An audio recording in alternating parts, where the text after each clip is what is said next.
Welcome to Lightning Ministries Daily Devotional. Today's topic, God offers comfort to all. I'm reading from 2 Corinthians chapter 1, verses 1 through 11. I wanted to focus on verse 3 in this lesson here. It says, "Blessed be to the God and Father of our Lord Jesus Christ, the Father of mercies and God of all comfort." You know, when life gets difficult for you and I, how do we respond? I know a lot of us respond differently. But do you begin to doubt God, wondering why He'd let adversity happen to you in the first place?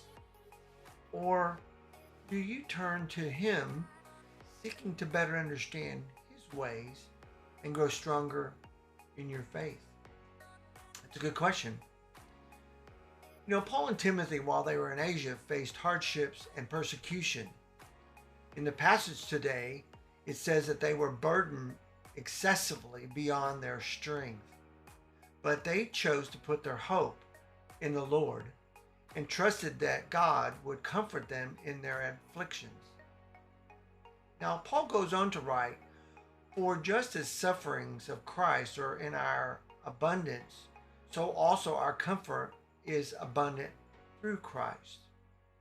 Now, I realize that Paul explained to the Corinthian believers that the trials he and Timothy, that's my name by the way, endured taught them to rely on God's strength and not their own.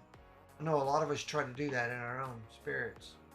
Now, God's faithfulness in the past and the prayers of other believers have held up hope.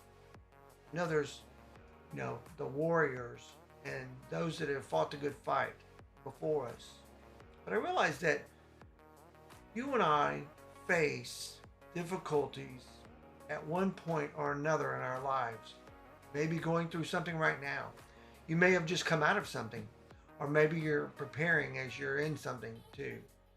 But when that happens, you and I need to try to respond like Timothy and Paul did, trusting the Lord even though our pain and suffering may seem unbearable. Ask the Lord to comfort you. His power is unparalleled and available to every one of us as Christian believers.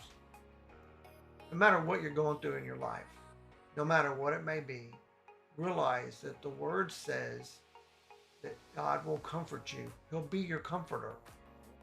So while you may not have someone to lean on or to confide in, you can confide and trust the Lord and lean on Him and His understanding. Thanks for listening, and have a blessed day.